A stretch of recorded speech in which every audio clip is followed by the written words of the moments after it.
qanaqadir manfaatdor bo'lishdan ko'ra, undan ko'ra boshqa ish qilgan yaxshi deb o'ylayman. Xuddi adolatni biz shuncha kurashib ham o'rnata olmayotgandek, o'zimizni juda bir tushkun holatda chiqdik hozir suddan. Ming afsus, bunga na munosib taqdirlash bor.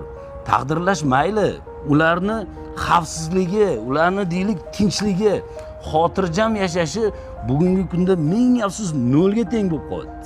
Biz kurashishdan to'xtamaymiz.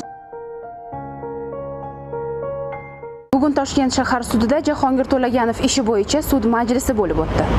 Assalomu alaykum avvalambor hammaga. Shu og'ir kunlarimizda yonimizda turib duo qilib, ta'ziya bildirganlarga minnatdorchilik bildiramiz. Hammalardan Alloh rozi bo'lsin.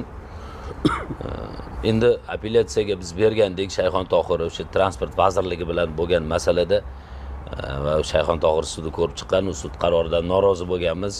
Apellyatsiya berdik, sababi o'sha Ma'muriy kodeks 271 bilan bu ishni tugatib, ichki ishlar xodimlariga va o'sha o'zini vakolatiga kirmaydigan shaxslar ariza berib, biz ustimizdan umuman bu narsa uyushtirilayotgani haqida biz e'tiroz bildirib, aynan sudga apellyatsiya berdik. Ming afsus, sudda hozir ko'p narsalar e'tiborga olinmadi deb hisoblaymiz.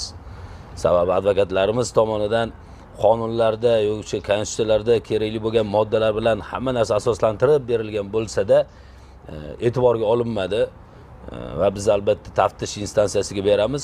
Eng qizig'i, Shayxon Tohir ma'muriy ishlar bo'yicha sudida sud jarayonida ichki ishlar xodimlari, ya'ni kiber xavfsizlik xodimlari va hudud inspektorlar birgalashib o'sha bir qator kamchiliklarni yopish o'rniga yana bir qator boshqa odamlardan arizalar olib, ko'paytirib, guvohlarni ham o'sha jabrlanuvchiga chiqarib, o'sha deylik sudlarga taqdim qilib olib chiqqan ishimizni, hattoki o'sha elektron ma'muriy bayonnomasini ham yolg'on ma'lumotlar kiritib, o'sha yolg'on ma'lumotlar bilan javobgar qilish maqsadi bo'lganligi aniqlangan bo'lsa-da, ularga nisbatan na Shayxon Tohir tumanida, na mana hozir Toshkent shahar ma'muriy sudida ham deylik o'sha xususiy ajrim chiqarilmadi.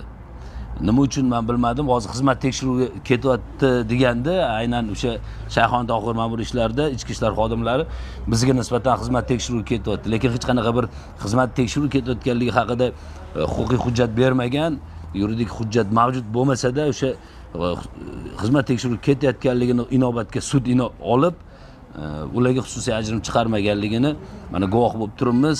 Ming afsus.